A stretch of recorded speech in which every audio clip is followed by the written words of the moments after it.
Hello student. तो आज हम देखने वाले हैं टोकन्स के बारे में कि टोकन्स क्या होता है। What is tokens in C plus plus programming में टोकन्स क्या होता है। तो और कितने टाइप्स के होते हैं टोकन्स को भी देखने वाले हैं। तो इसका डिफिनीशन हमने लिखा हुआ है। अगर आपको नोट्स बनाना है तो आप कंप्लीट नोट्स बना सकते हैं, ठीक है। तो टोकन्स के बारे में देखते हैं। Tokens in C++ are the smallest individual unit of a programme.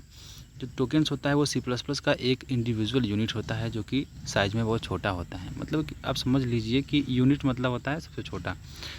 हमारे प्रोग्राम का सबसे छोटा पार्ट होता है टोकन्स, जिसका हम यूज करते हैं अपने प्रोग्राम में, ठीक है। इसका कुछ महत्व होता है, इंडिविजुअल यूनिट्स होता है, इसका कुछ न कुछ महत्व होता है। मतलब टोकन्स हम समझिए कि एक ऐसा स्मॉलेस्ट यूनिट होता है जिसका हम यूज अपने प्रोग्राम में करते हैं। जैसे कि हम कोई कीवर्ड लेते हैं, ठीक है, वाइड, इंट, कैरेक्टर, ये सब जो बनाते हैं तो ये सब क्या है, ये सब भी टोकन्स का काम करते हैं। जैसे कि हमारा आइडेंटिफायर्स हो गया, कांस्टेंट हो गया, स्ट्रिंग, ऑपरेटर, जो भी ऑपरेटर हम लेते हैं ये सब टोकन्स है, ठीक है। तो जितने स्मॉलेस्ट यूनिट है जिसका हम यूज अपने प्रोग्राम में करते हैं वो सबको क्या कहते हैं, हम टोकन्स कहते हैं, ठीक है। सम टोकन्स आर गिविंग लोग, कुछ टोकन्स को हमने जो है नीचे दर्शाया हुआ है। जैसे पहला पॉइंट है कीवर्ड, दूसरा आइडेंटिफायर्स है, तीसरा है कांस्टेंट्स, फिर है स्ट्रिंग्स, फिर special symbols and then last है ऑपरेटर्स, ठीक है। अगर आप इसके पहले फर्स्ट ईयर में सी प्रोग्रामिंग पढ़े होगा आपने, तो उसमें देखा होगा कीवर्ड्स क्या होता है, identifier, constant, string, special symbol और ऑपरेटर, इन सब के बारे में आप कुछ ना कुछ पढ़ लिए होंगे। तो यहाँ पे हम लोग जो है कि इन सब के बारे में तो पढ़ लिए हैं, लेकिन उसके बाद भी पता नहीं था कि यही टोकन्स होता है, ठीक है। तो उसको ध्यान रखिएगा आप लोग, जो ये सब हम पढ़ चुके हैं ये सब टोकन्स ही होता है। टोकन्स कोई अलग से नहीं होता है, ठीक है। इन्हीं चीज़ों का कलेक्शन जो होता है वो टोकन्स कहलाता है, ठीक है। तो आगे हम इस कीवर्ड्स के बारे में, आइडेंटिफायर, इन सबके छः के बारे में हम डिटेल में जो है कि पढ़ने वाले हैं। लेकिन पहले थोड़ा थोड़ा सबका डिफिनेशन दे दें। अगर एग्जाम में आपको बस टोकन्स के बारे में पूछेगा तो पूरा डिटेल्स देने की ज़रूरत नहीं पड़ेगी।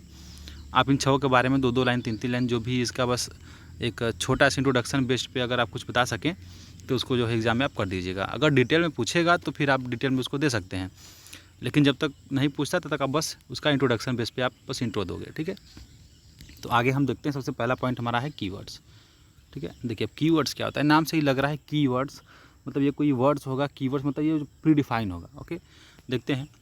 Keywords in C++ refer to the pre existing, मतलब ये पहले से ही उपस्थित रहता है प्रोग्राम में।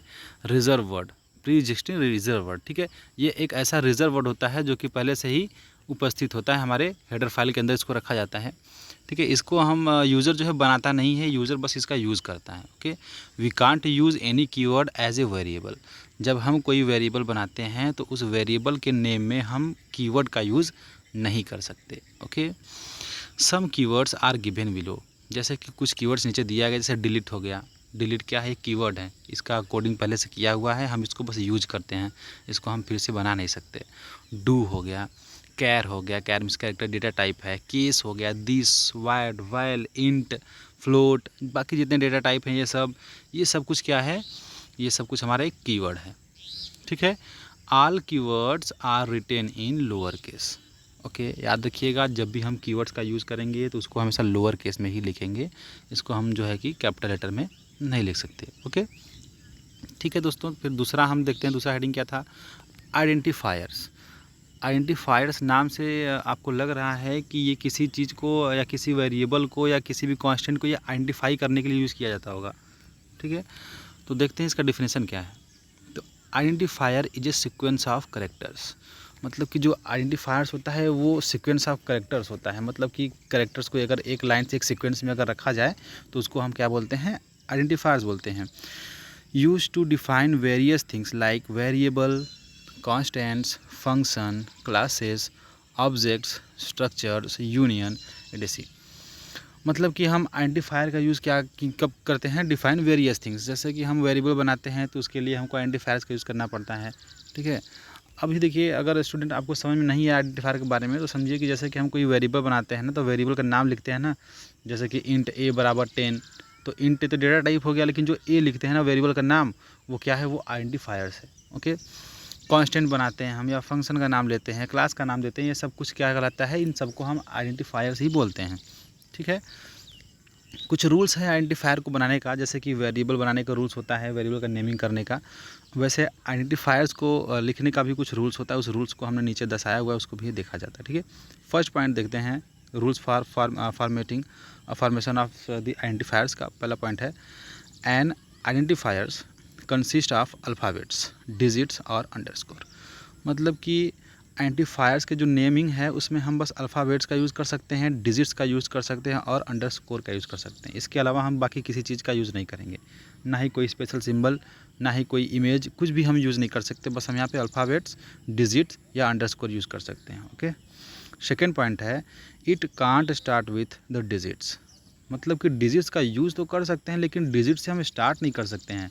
ठीक है, आइडेंटिफायर का जब हम नेमिंग करेंगे उसके बीच में या तो नेमिंग के लास्ट में हम डिजिट्स का यूज़ कर सकते हैं, लेकिन किसी भी नेमिंग को हम स्टार्टिंग से डिजिट से स्टार्ट नहीं कर सकते। It can start either with an alphabets और अंडरस्कोर। इसको हम किसी अल्फ़ाबेट से स्टार्ट कर सकते हैं या तो हम डायरेक्ट अंडरस्कोर से स्टार्ट कर सकते हैं। ओके, बट डिजिट से स्टार्ट नहीं कर सकते। जैसे नीचे हमने एग्जाम्पल दिया हुआ है, उसको भी देखेंगे। तीसरा पॉइंट है, identifiers should not be reserved. जैसा कि हमने बताया, अभी जब कीवर्ड हम देख रहे थे, कीवर्ड का डिफिनेशन, तो हमने बताया कि किसी भी वेरिएबल में हम वेरिएबल के नेमिंग में कीवर्ड का यूज़ नहीं कर सकते। वही यहाँ पे आइडेंटिफायर्स है, identifiers is just like a variable name. तो इसमें भी, इसके नेमिंग में भी हम क्या कर सकते हैं, कीवर्ड का यूज़ नहीं कर सकते। ओके, नेक्स्ट स्टेप है, C++ is a case sensitive. ये केस सेंसिटिव होता है। इसका केस सेंसिटिव का मतलब क्या होता है, हमने आगे लिखा हुआ है, so upper case and lower case letter are considered different identifiers. मतलब जो हम कैपिटल लेटर में आइडेंटिफायर्स का नाम लिखते हैं और स्मॉल लेटर में लिखते हैं, अगर दोनों, जैसे कि राम हमने लिख दिया कैपिटल में, फिर राम लिख दिया स्मॉल में, तो ये दोनों सेम नहीं है, ये दोनों का मतलब अलग है। यहाँ पे हमने दो आइडेंटिफायर क्रिएट कर दिया। ओके, लास्ट पॉइंट है, blank space and special symbols are not allowed. ये अलाउड ही नहीं है। अगर हम ब्लैंक स्पेस देना चाहें या तो फिर कोई स्पेशल सिंबल देना चाहें अपने आइडेंटिफायर्स के नेम में, तो ये हम स्टार्टिंग में भी नहीं दे सकते, बीच में भी नहीं दे सकते और लास्ट में भी नहीं दे सकते। मतलब हम कहीं भी अपने आइडेंटिफायर्स के नेम में ब्लैंक स्पेस और स्पेशल सिंबल नहीं दे सकते हैं। ठीक है, तो अगर इसमें कोई आपको प्रॉब्लम होगा आइडेंटिफायर्स में अभी, तो फिर आप हमको कमेंट में क्वेश्चन पूछ सकते हैं, हम आपको ज़रूर रिप्लाई करेंगे। ठीक है, कुछ एग्जाम्पल देखते हैं। जैसे पहला एग्जाम्पल है, फिफ्थ एलिमेंट। देखिए स्टूडेंट, सबसे पहले याद रखिएगा, इसमें कुछ हमने गलत जो है एग्जांपल लिया है, कुछ सही लिया है। तो आपको बस यही बताना है कि इसमें से कौन सा सही हमने आइडेंटिफायर लिया हुआ है या कौन सा गलत लिया है, मतलब हाँ गलत लिया। ठीक है, तो फर्स्ट पॉइंट, जैसे हमने फर्स्ट एग्जांपल हमारा फिफ्थ एलिमेंट, तो ये हमारा जो आइडेंटिफायर का नाम क्या है, ये गलत है। कैसे, ये इनवैलिड लिखा हुआ है, क्योंकि फिफ्थ एलिमेंट जो हमारा स्टार्टिंग है वो 5 से स्टार्ट है और 5 जो है कि वो डिजिट है। हमको मालूम है कि आइडेंटिफायर का नेम जो है डिजिट से स्टार्ट नहीं हो सकता, इसलिए यह इनवैलिड है। एक लिखा हुआ है टू राम, तो ये भी देखो 2 से स्टार्ट है, तो ये भी स्टार्टिंग में डिजिट्स हो गया, तो ये भी इनवैलिड है। तीसरा लिखा हुआ है अंडरस्कोर राम, तो आपको पता है स्टूडेंट कि अंडरस्कोर से हम किसी आइडेंटिफायर के नेम को स्टार्ट कर सकते हैं। ठीक है, इसलिए ये हमारा वैलिड है। एक लिखा हुआ है इंट, तो स्टूडेंट जो ये इंट लिखा हुआ है, आपको पता है इंट एक डेटा टाइप है, इसलिए यह एक कीवर्ड है। अब यह एक कीवर्ड है, तो किसी भी आइडेंटिफायर्स के नेम को हम कीवर्ड से नहीं लिख सकते, इसलिए ये हमारा क्या हो गया, इनवैलिड हो गया। नेक्स्ट हमारा है राम 2, तो ये देखिए राम 2 जो है कि हमारा लेटर से स्टार्ट है, आर से स्टार्ट है, तो ये, और 2 तो लिखा हुआ है लेकिन लास्ट में लिखा हुआ है, तो हमने बोला था कि 2 से स्टार्ट नहीं हो सकता, मतलब डिजिट से हम स्टार्ट नहीं कर सकते लेकिन इंड कर सकते हैं, तो ये हमारा वैलिड है। 6 नंबर है राम, उसके बाद ब्लैंक स्पेस है, फिर श्याम, ये हमारा इनवैलिड है, क्योंकि लास्ट पॉइंट हम आइडेंटिफायर में हमने देखा था कि blank space and special symbol are not allowed, तो यहाँ पे ब्लैंक स्पेस है बीच में, राम और श्याम के बीच में, तो इसको ये नॉट अलाउड है। 7 नंबर है राम @ श्याम, तो ये @ एक स्पेशल सिंबल है, इसलिए हम इसका भी यूज़ नेमिंग में नहीं कर सकते, तो ये आइडेंटिफायर का जो नाम लिखा हुआ है ये भी इनवैलिड है। ओके, तो ये हो गया हमारा आइडेंटिफायर्स। इसमें किसी को प्रॉब्लम होगा तो कमेंट में हमसे क्वेश्चन पूछ सकता है, हम इसका सलूशन आपको ज़रूर देंगे। ठीक है, नेक्स्ट पॉइंट देखते हैं क्या है। देखिए इसमें हमने कॉन्स्टेंट्स को, स्ट्रिंग को और स्पेशल सिंबल को, तीनों को हम एक ही जो है कि स्क्रीन में लेने की कोशिश किए हैं। क्योंकि हमको बस इसमें डिफिनेशन देखना था, डिटेलिंग में इसको नहीं पढ़ना था हमको, ठीक है। डिटेल में इसको हम पढ़ेंगे तो अलग अलग वीडियो में हम आपको कांस्टेंट के बारे में अलग, स्ट्रिंग और स्पेशल सिंबल, इन सबको अलग अलग हम अभी डिस्क्राइब करेंगे, आगे सिलेबस में है आपके, ठीक है। अभी फ़िलहाल हम टोकन्स देख रहे हैं, तो टोकन्स में इसमें बस हमको इंट्रोडक्शन बेस पे देखना है, एग्जाम में बस आपको इसका इंट्रोडक्शन देना है, ओके। तो कांस्टेंट क्या होता है इसके बारे में देख लेते हैं। तो कांस्टेंट होता है, constant are refer to as fixed values. मतलब कांस्टेंट मतलब होता है कि फिक्स्ड वैल्यू, जो कि हम बदल ना सके या तो जो चेंज नहीं हो सकता है। एक बार डिफाइंड हो गया, एक बार डिफाइंड हो गया तो फिर पूरे प्रोग्राम में उसको वही जो है कि जो वैल्यू मिलेगा। दैट कांट चेंज, जिसको हम चेंज नहीं कर सकते। Their value during the entire program, मतलब कि कांस्टेंट जो होता है वो ऐसा फिक्स्ड वैल्यू होता है जिसको पूरे इंटायर प्रोग्राम में ड्यूरिंग द एग्जीक्यूशन टाइम हम उसको बदल नहीं सकते, चेंज नहीं कर सकते, ठीक है। इसको कांस्टेंट बोलते हैं। जैसे पाई का वैल्यू है, गुरुत्वीय त्वरण जी आप लोग पढ़े होंगे, उसका मान है, ये सब कुछ कांस्टेंट होता है, इसको हम बदल नहीं सकते हैं, ओके। इसको डिफाइन करने का है, एक डिफाइन फंक्शन का यूज़ करके करते हैं, एक कॉन्स्ट कीवर्ड है, तो इसको हम लोग जो कांस्टेंट अलग से पढ़ेंगे तो उसमें देखेंगे, ओके। नेक्स्ट पॉइंट हमारा है स्ट्रिंग्स। आपको पता होगा, सी में पढ़े होंगे, सी लैंग्वेज में, कि strings is the just like a collection of characters, okay. वो तो हम यहाँ भी उसको देखते हैं। देखिए डिफिनेशन लिखा हुआ है, string can be referred to as array of characters. Array of characters, okay. Array of characters मतलब होगा कैरेक्टर्स का कलेक्शन, वन बाई वन जितने भी कैरेक्टर्स है सेपरेटेड बाई कामा, अगर हम उसको एक जगह पे कलेक्ट करते हैं तो क्या कहलाता है, स्ट्रिंग कहलाता है। इन द अदर वर्ड्स, दूसरे शब्दों में हम बोल सकते हैं, it is a collection of characters, okay. इसको हम क्या कर सकते हैं, स्ट्रिंग को कलेक्शन ऑफ कैरेक्टर्स। अगर एक हम कैरेक्टर अलग लिखते हैं तो वो इसको हम स्ट्रिंग नहीं बोलते हैं, ठीक है, अगर सिंगल क्विट्स में लिखते हैं। अगर हम डबल क्विट्स के अंदर हम 3 4 5 कैरेक्टर्स एक साथ लिख देते हैं तो उसको क्या कहते हैं, एक से अधिक कैरेक्टर्स भी लिख देते हैं, या तो एक सिंगल कैरेक्टर भी अगर हम डबल क्विट्स में लिख देते हैं तो उसको हम स्ट्रिंग बोलते हैं, ओके।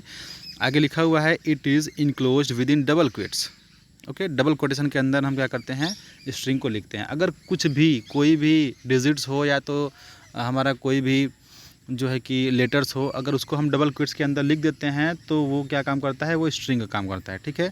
जैसे हमने नीचे एक एग्जांपल लिया हुआ है, string name is equal to double quotes में अंकित लिखा हुआ है, ओके। तो अंकित ये क्या है, ये हमारा डेटा है, वैल्यू है किसका, नेम का।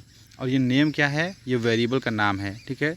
और स्ट्रिंग क्या है, ये डेटा टाइप है, ओके। तो ये नेम अंकित जो है डबल क्विट्स में लिखा हुआ है, इसलिए यह क्या है कि स्ट्रिंग टाइप है, ओके। तो ये स्ट्रिंग हो गया। किसी को कोई क्वेश्चन पूछना होगा इसमें से तो कमेंट में पूछेगा। नेक्स्ट हेडिंग हमारा है स्पेशल सिंबल। इसके बाद एक हेडिंग और मिलेगा हमको, ऑपरेटर्स। तो स्पेशल सिंबल्स देख लेते हैं। Special symbol is a part of letter. Special symbol के बारे में आप तो पढ़े होंगे, जो डिजिट्स और कैरेक्टर्स जो हमारा ये सब होते हैं, इनके सबके अलावा जो एक्स्ट्रा जो बचता है वो तो स्पेशल सिंबल्स ही होते हैं। Special symbols is a part of letters and digits. यह स्पेशल सिंबल्स जो होता है वो भी लेटर और डिजिट्स का ही एक पार्ट होता है। Which is special symbol has a specific meaning. मतलब कि स्पेशल सिंबल जो होता है उसका एक स्पेसिफिक मीनिंग होता है, ओके। जैसे कि कुछ एग्जांपल में हमने सामने स्पेशल सिंबल्स दिए हुए हैं, उसको आप लोग देखिएगा। जैसे पैरेंथेसिस लिखा हुआ है, कर्ली ब्रैकेट्स है, हैज़ है, स्टार है, ठीक है, स्क्वायर ब्रैकेट है, तो ये सब आप देख सकते हैं, ये सभी स्पेशल सिंबल्स में आते हैं, ठीक है। बाकी स्पेशल सिंबल बहुत प्रकार के होते हैं, लेकिन हम बस 4-5 यहाँ पे दिखाने की कोशिश किए हैं। अगर आपको कुछ कन्फ्यूजन होगा तो हमसे पूछ लीजिएगा, ठीक है। आगे देखते हैं, एक लास्ट हेडिंग है ऑपरेटर्स, जो कि 6 नंबर है।